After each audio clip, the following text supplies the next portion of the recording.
Hello नमस्कार, मैं रामस्वरूप गुर्जर आपके अपने YouTube चैनल वेदांत मैथ सॉल्यूशंस पर आपका हार्दिक स्वागत करता हूं। बच्चों, आपको पता है यानी कि अपने चैनल पर रेगुलर क्लासेज आ रही है आपकी क्लास 10th की। अब क्लास 8th की 2 चैप्टर डालेंगे रेगुलर। आपका पहले क्लास 10th का 2 चैप्टर आ जाएंगे।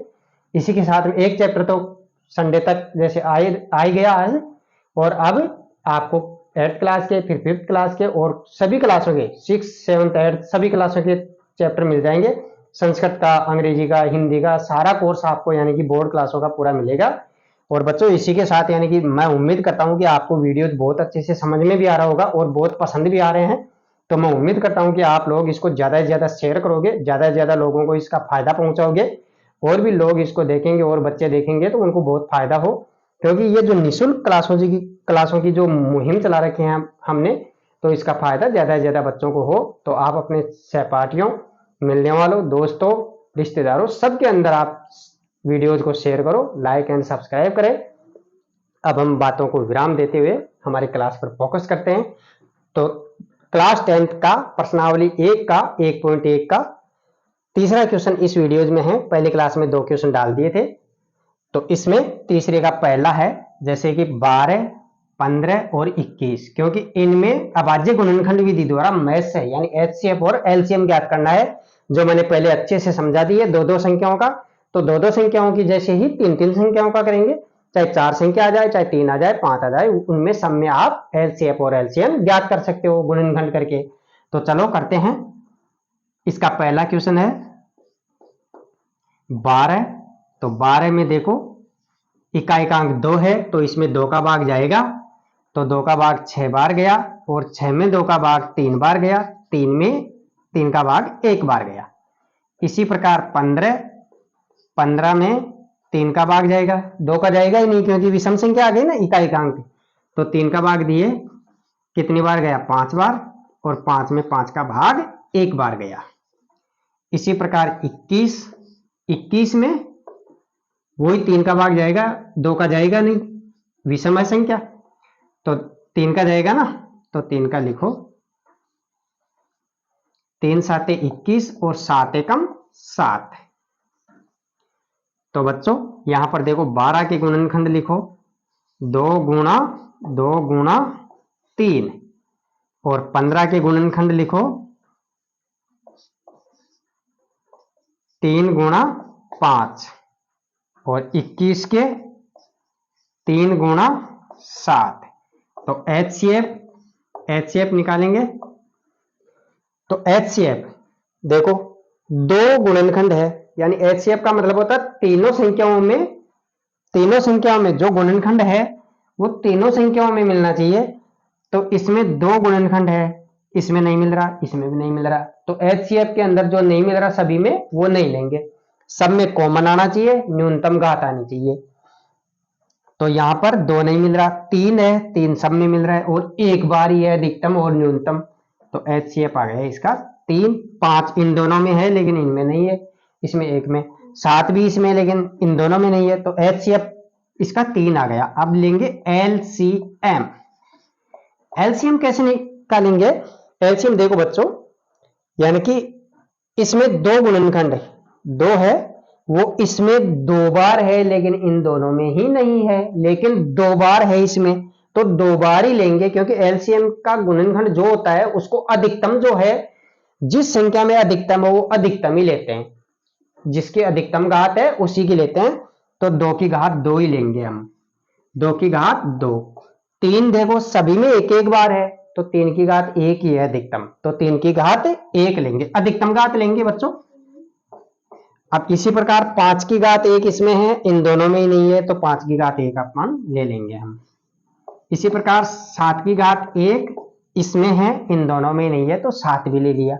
तो देखो 2 की घात 2 का मतलब हो गया 4, 2 दूनी 4, 4 को 3 से गुणा करो, 4 3 12, 12 पंजे 60, 60 सत्ते 420, 420 आ गया बच्चों। तो एलसीएम आ गया इसका 420। इसी प्रकार इसका दूसरा क्वेश्चन है, दूसरा क्वेश्चन देखो 17 17 में 17 का भाग ही जाएगा, एक बार गया। फिर है 23, तो 23 में भी 23 का ही भाग जाएगा, वो भी एक बार गया। और 29, तो 29 में भी 29 का भाग एक बार जाएगा। तो बच्चों 17 का गुणनखंड हो गया 17 गुणा 1। इसी प्रकार 23 का गुणनखंड हो गया 23 गुणा 1। 29 का गुणनखंड हो गया 29 गुणा 1। यहां HCF लो और यहां LCM ले लो।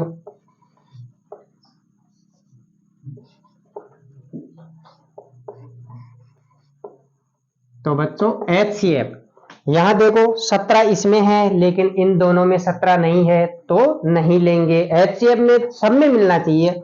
23 इसमें है, इन दोनों में नहीं है। 29 भी इसमें है लेकिन इन दोनों में नहीं है, तो 29 को भी नहीं लेंगे, 17 को भी नहीं लेंगे, क्योंकि ये एक एक में ही है। तो यानी कि जिसमें कोई गुणनखंड नहीं मिलता है तो बच्चों उसमें HCF क्या लेंगे हम लोग, उसमें HCF एक लेते हैं, क्योंकि एक को किसी भी संख्या से गुणा करते हैं ना तो उसमें कोई फर्क नहीं पड़ता है।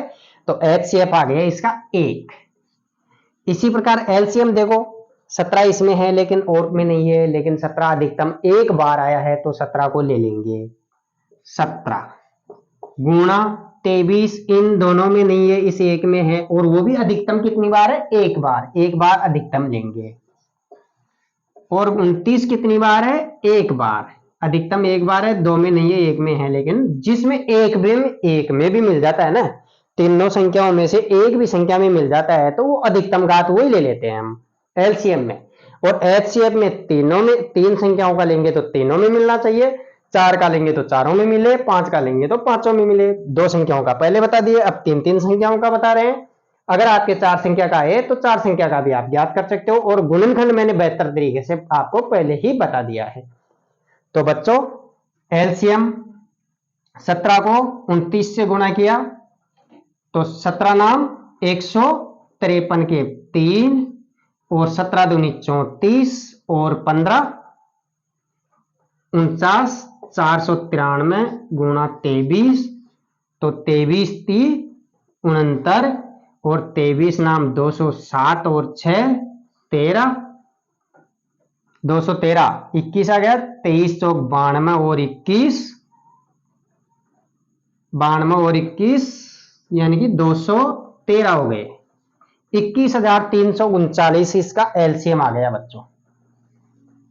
इसका LCM कितना आ गया, यहां पर 21,339। ये तो इसका है, ये 420 है ना, ये इस वाली संख्या का है, मतलब 420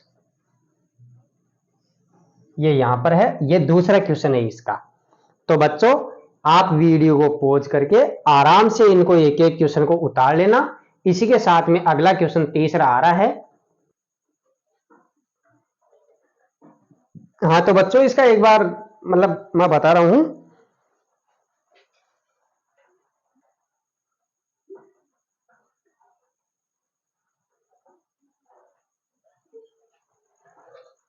हाँ तो बच्चों इसी का तीसरा क्वेश्चन आ रहा है। कौन सा है तीसरा क्वेश्चन, 8 9। तो 8 का एक रो पहले गुणनखंड, तीसरा क्वेश्चन है 8 9 25। 8 का गुणनखंड करेंगे, 2 का भाग जा रहा है क्योंकि इकाइकांक और दहाइकांक वो तो 8 ही है, 8 में 2 का भाग जाता है, तो 2 चौके 8। 4 में 2 का भाग कितनी बार जा रहा है, 2 बार। 2 में 2 का भाग कितनी बार जा रहा है, 1 बार।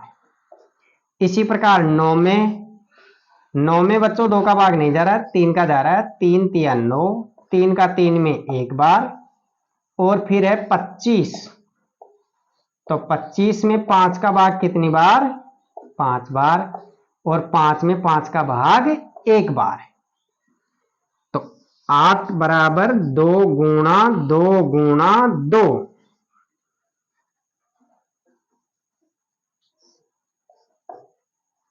8 बराबर 2 गुणा 2 गुणा 2 और 9 बराबर 3 गुणा 3।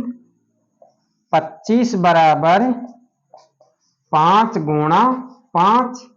एचसीएफ निकालो और एलसीएम निकालो। तो एलसीएम एचसीएफ देखो, 2 इसमें मिल रहा है, इसमें इनमें दोनों में ही नहीं मिल रहा है। 3 इन दोनों में नहीं मिल रहा है और 5 इन दोनों में नहीं मिल रहा है। एचसीएफ कितना आएगा बच्चों? वही 1 आएगा। कोई गुणनखंड नहीं मिले तो एचसीएफ कितना आता है? 1 आता है। ये मैंने बता दिया आपको पहले ही। अब है एलसीएम। तो एलसीएम बच्चों, एलसीएम में देखो 2 की घात 3 और किसी में नहीं है, लेकिन इसमें 2 की घात 3 अधिकतम घात को लेंगे हम, तो 2 की घात 3 गुणा, यहां देखो इसमें 3 नहीं मिल रहा है, इसमें है 3। 3 की घात अधिकतम कितनी है? इसी एक में ही है, लेकिन अधिकतम घात 3 की घात 2 है। ऐसे 5 की घात भी 2 है। तो बच्चों ये हो गया, यानी कि 2 की घात 3 का मान 8 और 3 की घात 2 का मान 9 गुणा 25। तो ये हो गया 25 अंटे 200। 200 को 9 से गुणा करो, 200 नाम 1800। कितना आ गया? इसका मान आ गया 1800। एलसीएम का मान कितना आया? 1800 आ गया। तो बच्चों ये तीसरा क्वेश्चन कंप्लीट हुआ हमारा। इसी के साथ ये चौथा क्वेश्चन देखो, यहां मैं बता रहा हूं आपको एचसीएफ। देखो ये 2 पूर्णांक है, इसको ए मान लो और इसको बी मान लो। 2 संख्याएं दे दी है, उसमें से एचसीएफ और एलसीएम ज्ञात करना होता है। तो इसके पूरे सूत्र मैं आपको बता रहा हूं। तो इस वीडियो को पॉज करके आप एक बार इस क्वेश्चन को उतार लेना। मैं यहां से आपको क्वेश्चन को इसको मिटा रहा हूं जैसे। तो बच्चों इसको मैं मिटा रहा हूं, आप वीडियो को पॉज करके उसको उतार लेना। 1 मिनट। अब ये देखो इसमें क्या संबंध होते हैं। मैंने बताया भाई ये 2 पूर्णांक है, ये माना ए संख्या ए है, ये बी है। तो इन दोनों का एचसीएफ दे दिया 9, एलसीएम 306 और 657, यानी इनका ए और बी का एलसीएम ज्ञात करो। तो बच्चों यानी एचसीएफ ये होता है एचसीएफ गुणा एलसीएम। एलसीएम बराबर ए गुणा बी। ये पहला संबंध हो गया। यानी अगर एचसीएफ और एलसीएम को गुणा करेंगे तो दोनों संख्याओं के गुणनफल के बराबर आता है। यानी ये दोनों संख्याओं का गुणा करेंगे तो एचसीएफ और एलसीएम के गुणनफल के बराबर आता है। ये पहला सूत्र है इसी का। इसी से दूसरा देखो, अगर एचसीएफ हमें ज्ञात करवा ले तो एचसीएफ बराबर क्या आएगा? एचसीएफ बराबर, ये एलसीएम हटेगा यहां से, जब भी तो एचसीएफ का मान आएगा। तो एलसीएम को कैसे हटाएंगे? अगर ये दोनों संख्याएं सामने a गुणा b है, एलसीएम इधर ये कह रहा है कि मैं तो जब जाऊंगा जब मेरे को चिन्ह चेंज करोगे। यानी कि इधर गुणा में हूं, उधर जाऊंगा तो बराबर में जाते ही मैं तो भाग में हो जाऊंगा। यानी चिन्ह बदल जाता है, बराबर में भेजेंगे तो उसका चिन्ह बदल जाएगा। कोई भी चिन्ह यहां अगर प्लस में होता तो बराबर में जाते ही माइनस में हो जाएगा, और माइनस में है तो प्लस में हो जाएगा। इधर गुणा में है तो इधर जाते ही भाग में हो जाएगा, और इधर भाग में हो तो बराबर में जाते ही गुणा में हो जाएगा। चिन्ह बदल जाएगा बच्चों, बराबर में भेजोगे कोई भी संख्या को चिन्ह बदल जाएगा, और बराबर में भेजते ही यानी इसको भेजेंगे तो इसका मान अपने आप प्राप्त हो जाएगा। तो इधर दोनों संख्याएं गुणा में हैं, ये कह रहा है इधर गुणा में हूं, इधर आके क्या हो जाऊंगा? भाग में हो जाऊंगा। इसी प्रकार तीसरा सूत्र है एलसीएम ज्ञात करवा ले तो वही आ जाएगा a गुणा बी बटा एचसीएफ। क्या आएगा? एचसीएफ। तो बच्चों चौथा है, इसी का चौथा सूत्र क्या बन रहा है? यानी कि इन दोनों नंबरों में से, इन संख्याओं में से एक संख्या दे दे और एलसीएम और एचसीएफ दोनों दे दे तो कैसे निकालेंगे? मान लो b दे दे हमें, तो a का मान निकालेंगे तो एचसीएफ गुणा एलसीएम। HCF गुणा LCM बटा B, ये आ गया इसका मान। और इसी प्रकार पांचवा सूत्र है, अगर B का मान निकालना हो दूसरी संख्या तो HCF इंटू LCM गुणा LCM बटा A आ जाएगा। ये सूत्र हो गए। तो हमें दे दिया HCF, किस किस का HCF दे दिया, हल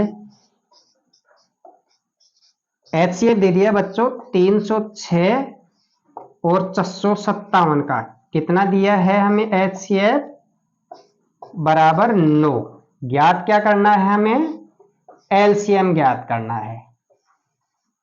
किसका, 306 और 457 का LCM ज्ञात करना है। तो देखो LCM बराबर, यहां पर LCM बराबर क्या आएगा, दोनों संख्याओं का गुणा करो, दोनों संख्याओं का गुणा करेंगे 306 गुणा 457 बटा में HCF का भाग लगाएंगे। तो HCF का भाग, HCF कितना है 9, 9 का भाग लगाओ, 9 को गुणा करो, इससे गुणा करेंगे तो 9 × 27। यहां हाँ तो बच्चों मैंने बताया भाई LCM बराबर 306 गुणा 457, दोनों संख्याओं के गुणनफल में 9 का भाग दे रहे हैं।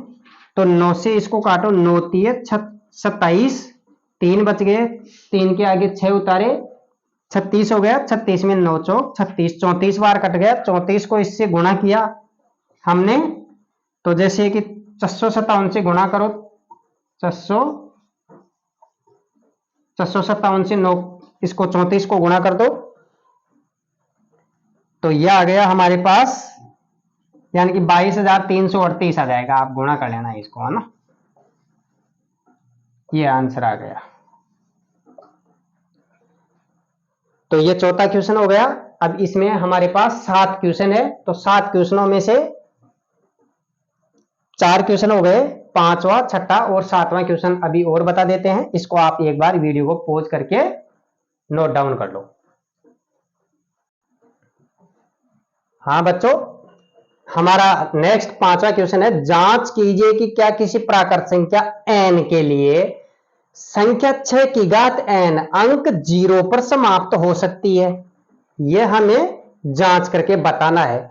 तो हल लगाओ यहां पर और इसको तुरंत हल कर दो। और ये क्वेश्चन बहुत मोस्ट इंपोर्टेंट है बच्चों, जो क्वेश्चन डाल रहा हूं वो बहुत मोस्ट इंपोर्टेंट ही डाल रहा हूं मैं। और ये बुक है, इसके ही क्वेश्चन आएंगे, इससे बाहर नहीं आएंगे, यानी कि बहुत कम कोर्स हो गया आपका। तो आप इसके साथ जुड़े रहो और रेगुलर वीडियो को देखते रहो। पूरा कोर्स डालूंगा मैं, आपका कोई कोर्स बाकी नहीं छोड़ूंगा मतलब मैं। तो बच्चों इसके देखो, ये कह रहा है कि अतः 6 की घात n अंक 0 पर समाप्त होती है,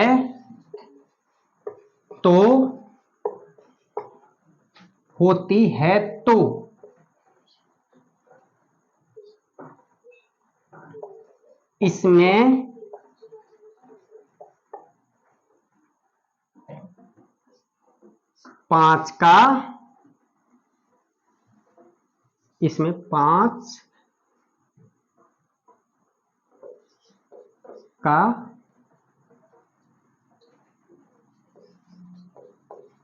भाग जाएगा।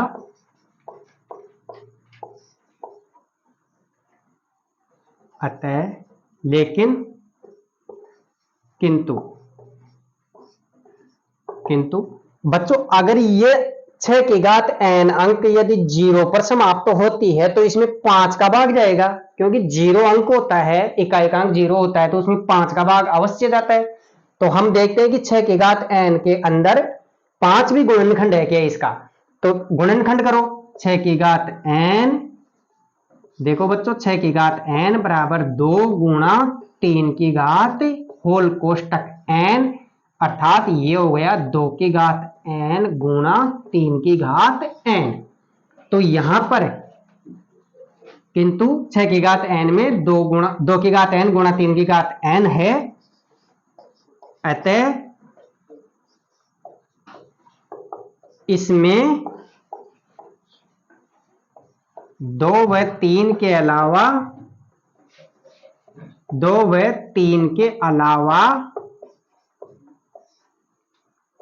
5 का कोई गुणनखंड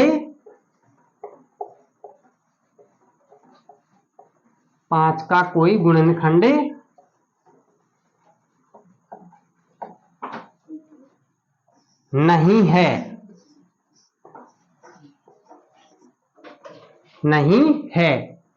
तो 6 की घात n अंक 0 पर समाप्त नहीं होती है। ये इसका आंसर होगा बच्चों।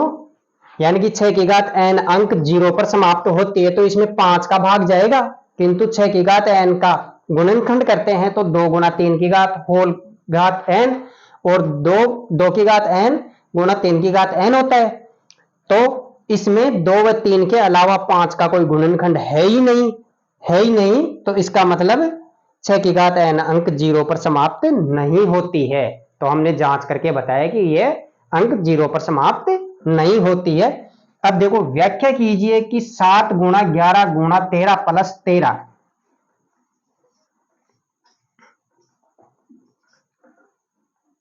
और 7 गुणा 5 गुणा 4 गुणा 3 गुणा 2 गुणा 1 प्लस 5, ये दोनों भाज्य संख्याएं हैं।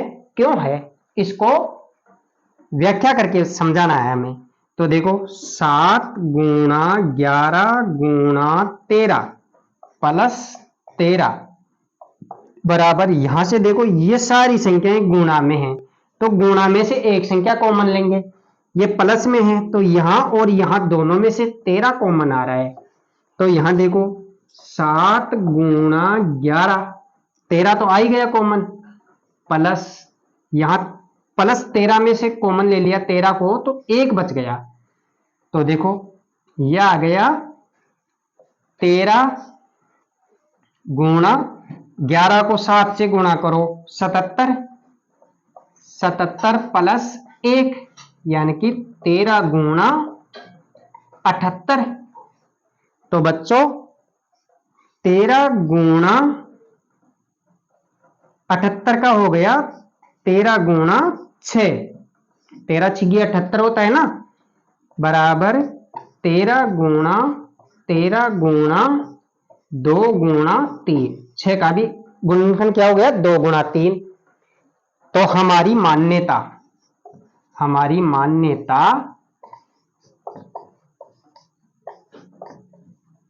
भाज्य संख्या में, यानी कि 2 से अधिक गुणनखंड होते हैं तो वो भाज्य संख्या होती है। 2 से अधिक गुणनखंड होते हैं तो भाज्य संख्या होती है।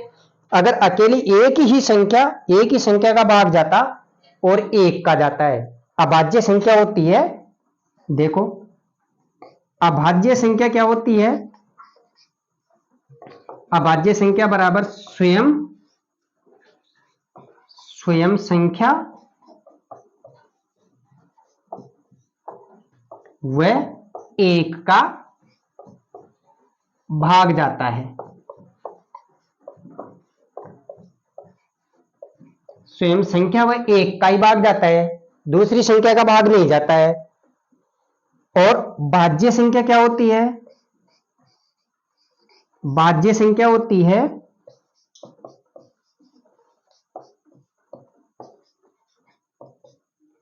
बराबर 2 या 2 से अधिक संख्याओं का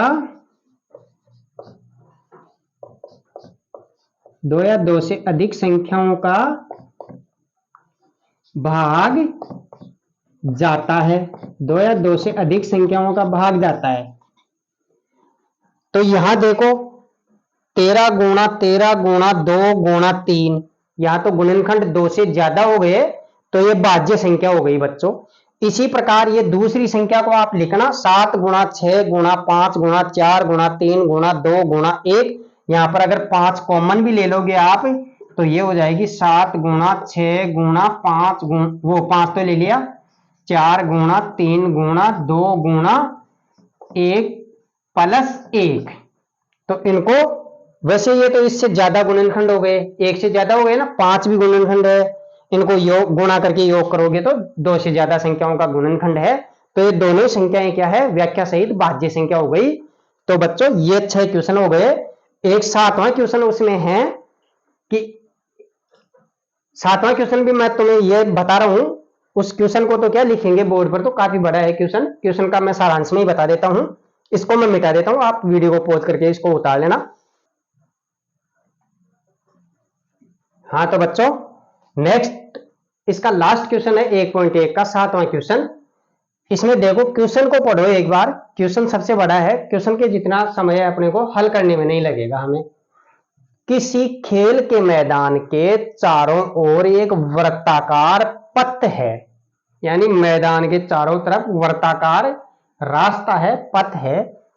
इस मैदान का इस मैदान का एक चक्कर लगाने में सोनिया को 18 मिनट लगते हैं, जबकि इसी मैदान का एक चक्कर लगाने में रवि को 12 मिनट लगते हैं। मान लीजिए वे एक ही स्थान और एक ही समय एक ही दिशा में प्रारंभ होते हैं। जैसे ये वृत्ताकार मैदान है